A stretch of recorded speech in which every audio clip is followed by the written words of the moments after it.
Welcome to another episode of Full Circle with me, Onyx. And to pick up where we left off with our last video, it was just kind of getting all these ideas and putting them together into a ball to try to help make sense of this never ending journey of becoming, of creating and manifesting something beautiful, giving birth to a new world, giving birth to a new you. And truly, everyone is wanting good. However, they're going about it, their desire is to improve their situation. Um, but kind of going back into my world, I find I need to take these steps away from everyone and then steps away even from myself. I have to have a different view. And this is very much part of the calling of being a mystic. And in a weird way, I'm going, why did I ever choose this path? And then, did I ever choose this path? Was this path already laid down before me? Like, why was I born into a religious home? Therefore, the path was already given.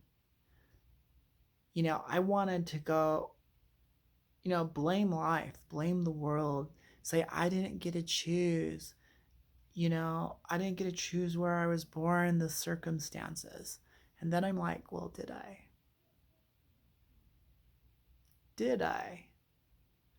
So there's a lot of self reflection.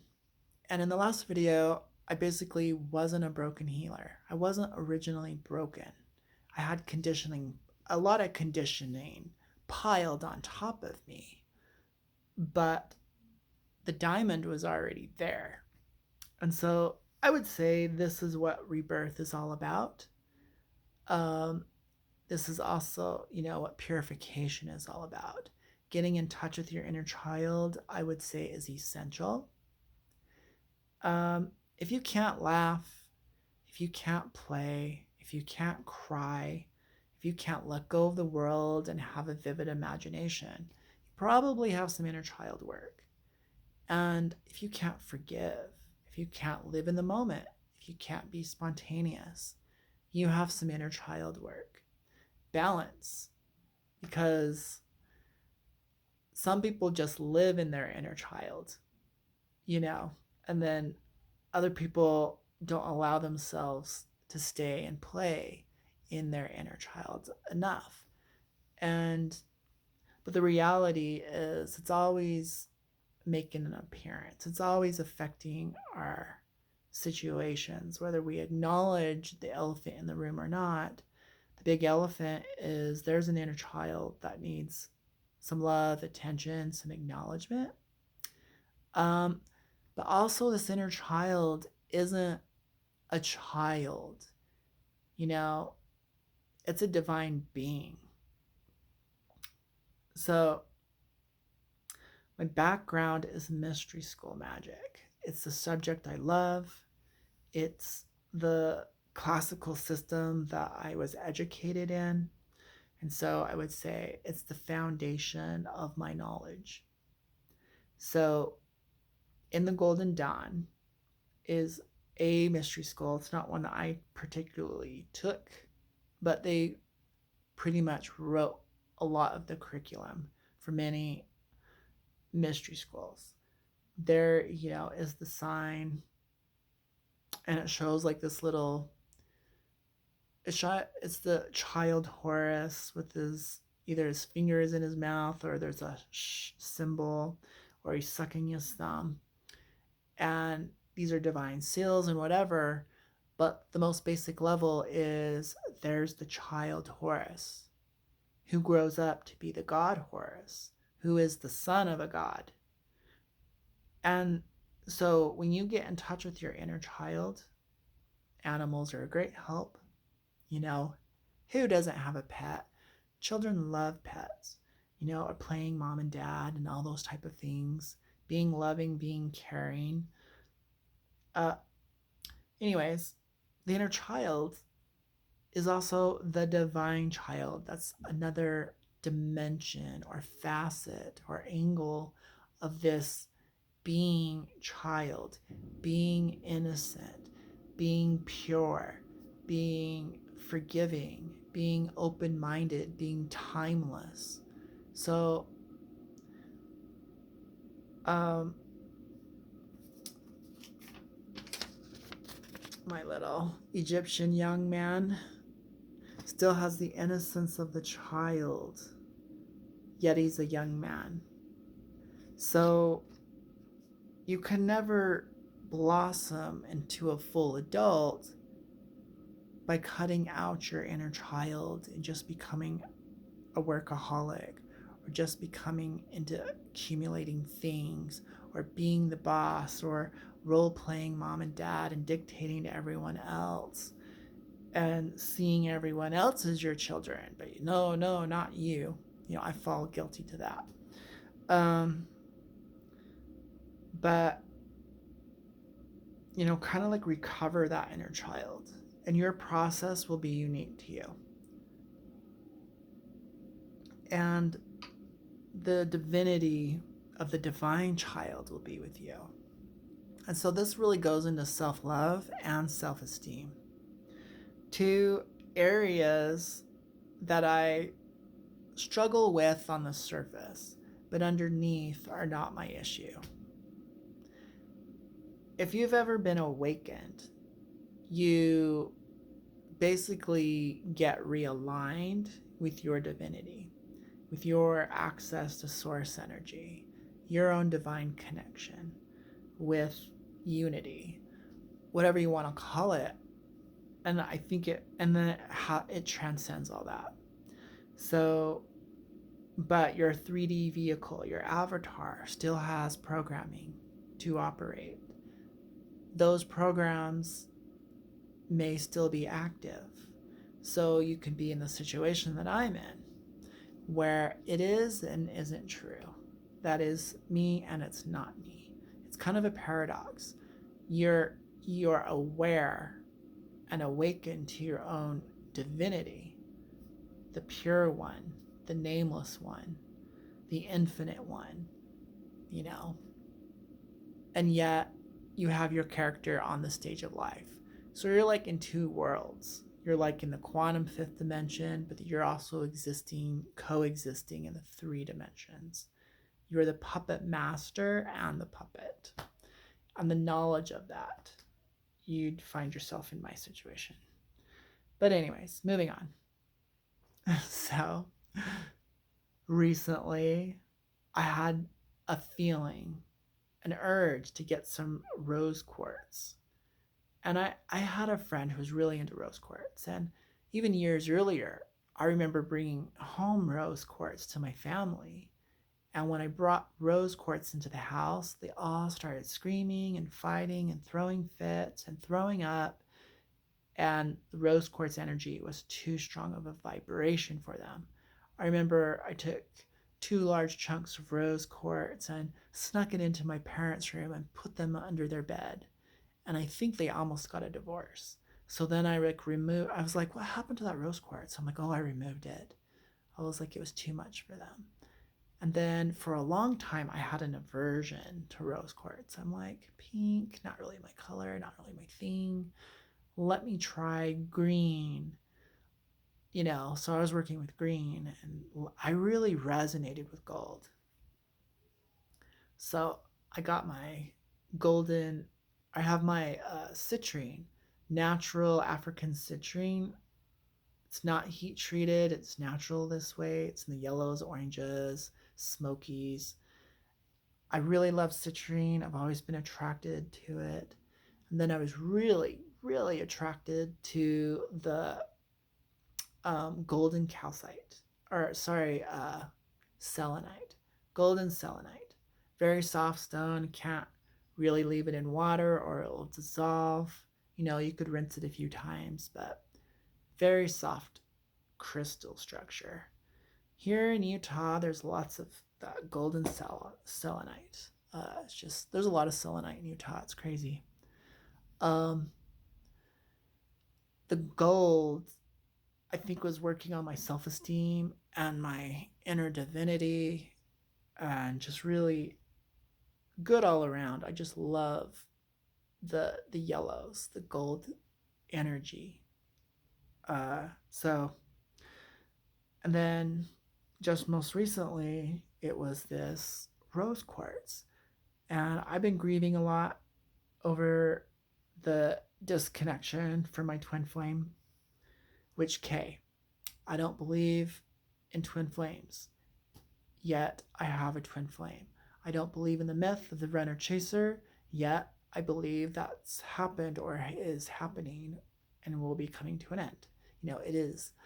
Um, and so there's like all these, so you got to keep an open mind. Whatever it is, here you are having an experience. Anyways, so I got my rose quartz, and I thought I was pretty, heart opened and whatever. What rose quartz did for me, I just put it by my bed. I have a little nightstand. I stuck it there. I'm like, I'm not really, I grabbed it, I bought it, I held it for a day. I didn't really feel it doing much for me. But I was like, well, I'll just put it by my bed and let it work on me in the night, and we'll see what happens. And like a few nights later, I went straight into unity consciousness. So if you've watched my past videos, I do this thing called pillow therapy where I hug a pillow, and I use it as a tool to help me connect maybe someone who I've loved in the past. So I'll do healing work via a pillow. I'll just hug the pillow, connect heart to heart, and work with heart energy. And so one day, kind of when I was doing that, I just do it when I feel like it.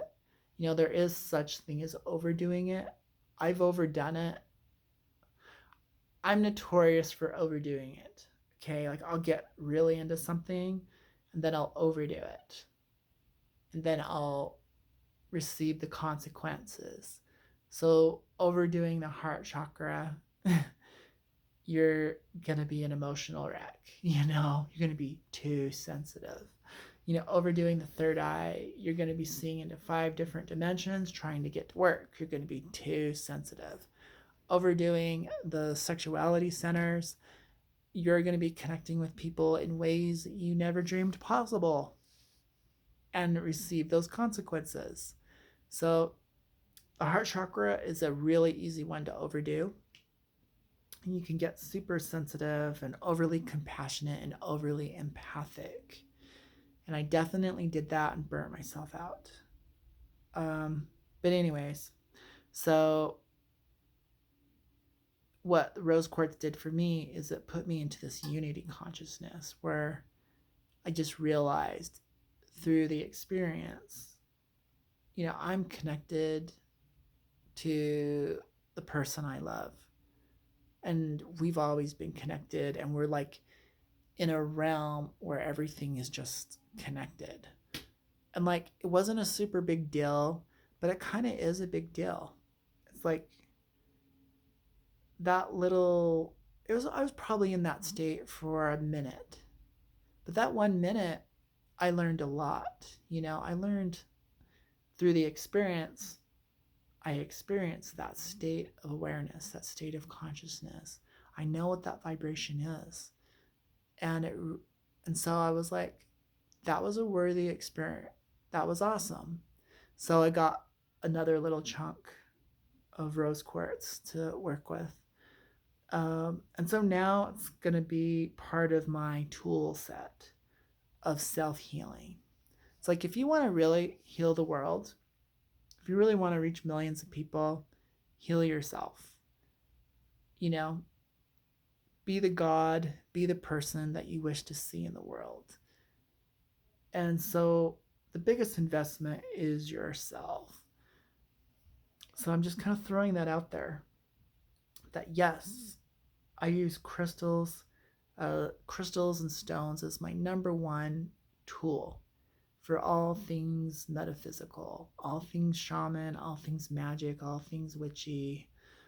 Uh, and what I like about it, it's very tactile. It helps you bypass the logical brain, and it's entertaining. Like, even just talking about it, I want to grab my other crystal and hold it. Hold on.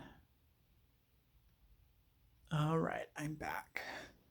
Got myself a little drink of water. Get super thirsty talking. Got my new piece of pink rose quartz. It's a very juicy one. $10 at Little New Age store. Oh yeah, we're gonna feel that energy. So I love, and then here's this other piece of selenite I got. This one was $5. So like it should. I don't think. I personally don't think most stones and crystals should be very expensive. So I definitely hunt around for some cheap ones. I found this one. Some guys was selling it in the park. Got it for $5, and I really wanted one that had a lot of clay in it, or sand, or whatever it is, to really get that gold color of that golden selenite. And it's by my bed, and got to feel that gold energy. Uh, I just love it. So I always have a crystal in my pocket or a rock, and I've I've really kind of did kind of like an experiment, you know. Basically, what would it be like to live with crystals 24/7, basically all the time, as a part of my life, since I can't be in the forest and I can't be in the mountains 24/7, since I got myself into a situation where I have to work, uh how can I keep nature close to me, you know? And so I just found putting a crystal and a rock in my pocket amplifies my energy. It's very healing, but then it also helps me stay connected. And I use them all the time in my meditations. And reflecting back on my spiritual development since I was 19 and had some like shaman stuff spontaneously happen to me, I was working with crystals and stones. You know, I would lay them on my body before it was like really popular and astral project. And the stones helped me astral project. And so whether it was just because it helped me stay focused on the goal, it helped me find that balance. So same with using a crystal in meditation, just holding them and being receptive helps me kind of like get out of my thinking brain, because now I'm just feeling with my hands and I'm just feeling for a sensation. It helps me bypass, sneak, hack my way through having to learn to truly still my mind and truly, And so it's been one of my favorite cheat sheet hacks to get get the best out of meditation without being a meditation master. You know, just hold a crystal. What does it do? It brings you into the present moment. What does it do? It helps you feel for a sensation that you're unaware of. So it kind of helps you focus and tune into something that's not thinking and not emotions. So it aligns you with the present moment. So whether you feel energy or not, it doesn't matter. So it's a focusing device. So I really like to think of, especially the crystal ball, I really like to think of as a focusing device. All tools, cards, mantras, mudras, everything you do is just to align you by focusing. And it helps you bypass your ego, the resistance, whatever you want to call it. So really that's what I'm saying. I'm just really kind of flowing with this video. But, oh yeah. we were thinking about heart chakras and stuff like that. Mm.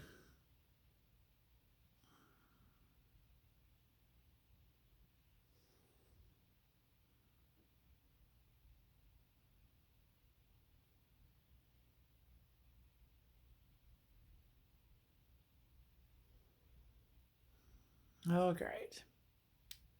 So sometimes that just happens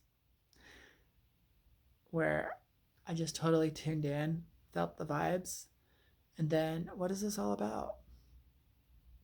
What is this all about?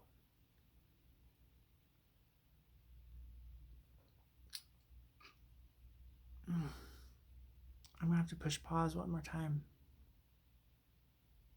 All right. I just had to tune in for a minute. And it's all about reconnecting to your own inner divinity.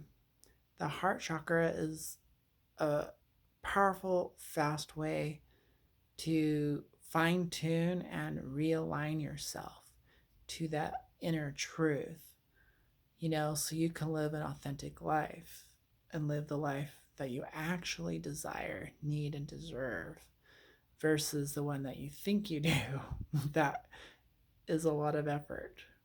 You know, you have to be satisfied with you. So,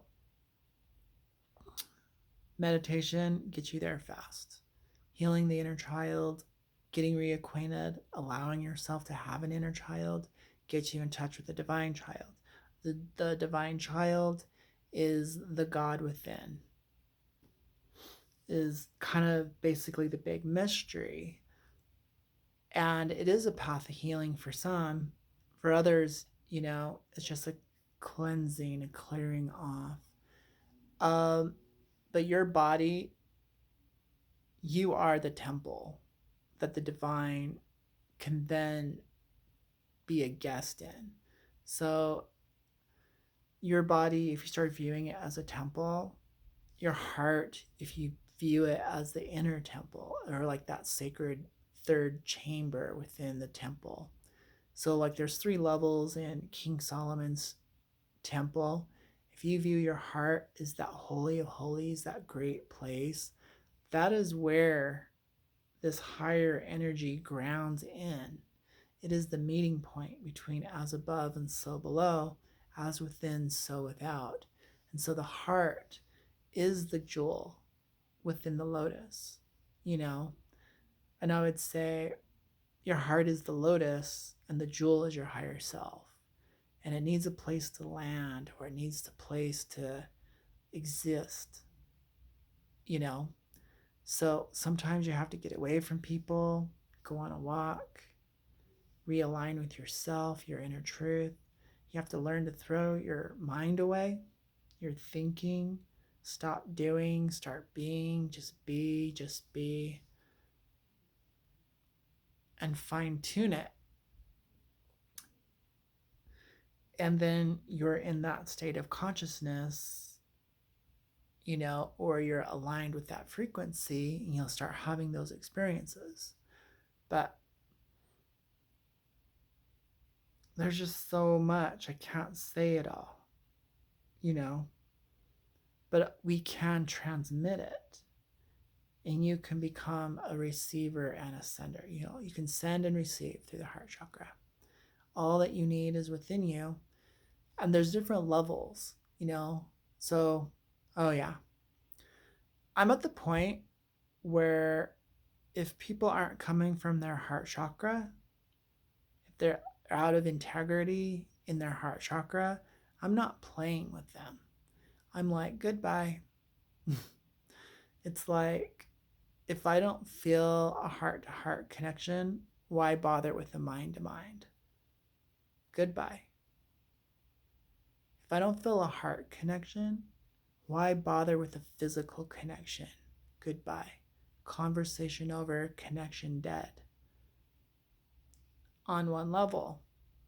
On the other level, I will meet you in the heart level. But if you can't see me, if you think I'm this invisible God, that's what I'll be. If I'm just going to be waves of positive energy, that's what I'll be for you. So I don't need to be in your physical life to have a relationship, but I don't need to lower myself and have a three-dimensional relationship that doesn't serve me. And so I left my guru because they were in their mind too much and they were in the 3D too much and they were spiritually bypassing the heart chakra way too much. Because that's what I experienced. So I left. And I noticed I dropped one of my sisters because she's not in her heart chakra. And I noticed I just start turning people off. Like there's like a little switch. I just flip it off. And because when they're telling me their sad story of why they can't get a man or why they're so resentful, I'm looking into their heart and I'm going, well, if you want to keep that dirt in your heart and try to go get nice things, good luck. But until you clean that out, everything's contaminated. Everything's dirty. So one of my favorite quotes is I don't care how much you know until I know how much you care. I know how much you care by how clean you are on the inside. Like you can't have the paradox, you can't be dirty and clean at the same time. Like it doesn't really work that way. You can have the illusion of dirty, some dirt on the outside of the windshield, but you really can't have an impure, improperly made windshield. It's just going to snap and break. It's out of integrity. And so,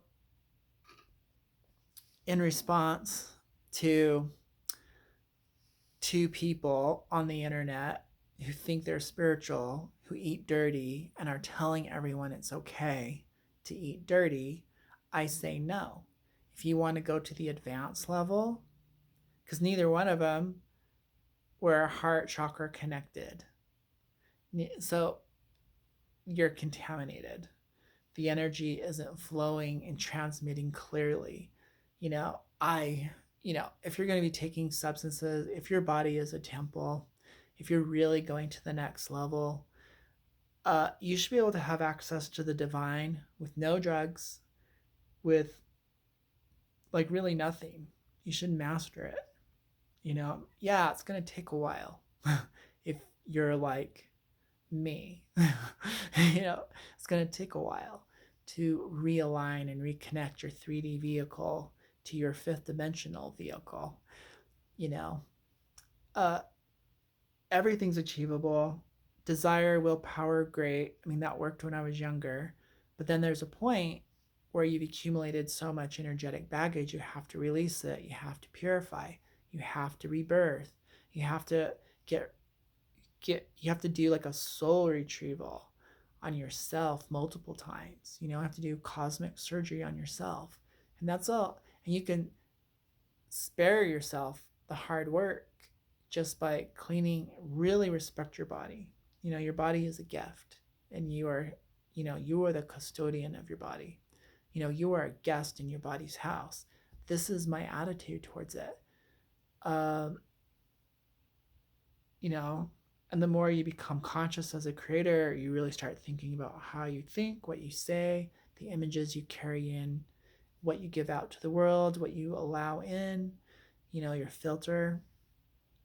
And then, so becoming awake has a lot to do with becoming conscious and your level of being conscious and aware of thought, words, and deeds, which is karma.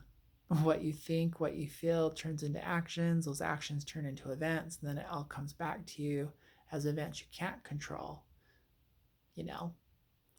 Like being blessed. So hopefully this resonates with somebody out there. Stay on the path, stay blessed. And I know you're blessed by the clarity of your heart. So a lot of people are taught but their actions say otherwise. They're not in integrity, they're incongruent. When your thoughts and your actions line up, when your words and your actions line up, when your feelings, your words, and your thoughts and your actions all line up, that's integrity, and you naturally manifest. And it's true to what you want, and you don't say, "Oh, I wasn't intending that. I'm sorry." Like, that's bypassing. So, that's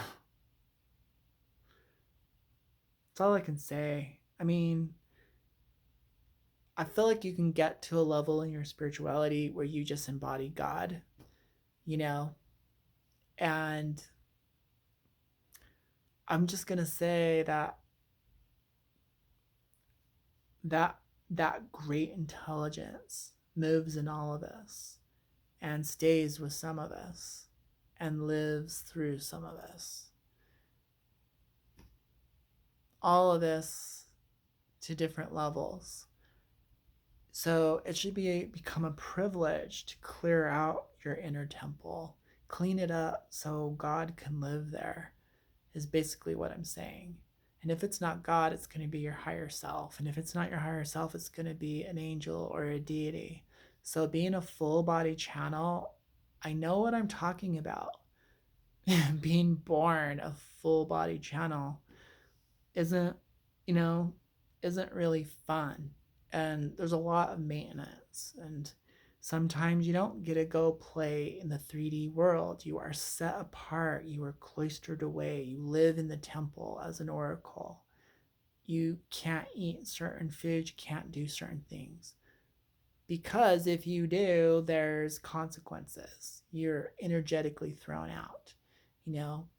So I think a lot of reasons why people get depressed or have bipolar disorder or they're eating the wrong foods or associating with the wrong people. And you have to have enough self-love to have boundaries. You know, boundaries is self-love. And when you're taking care of those type of things, your mystical and spiritual abilities go up naturally.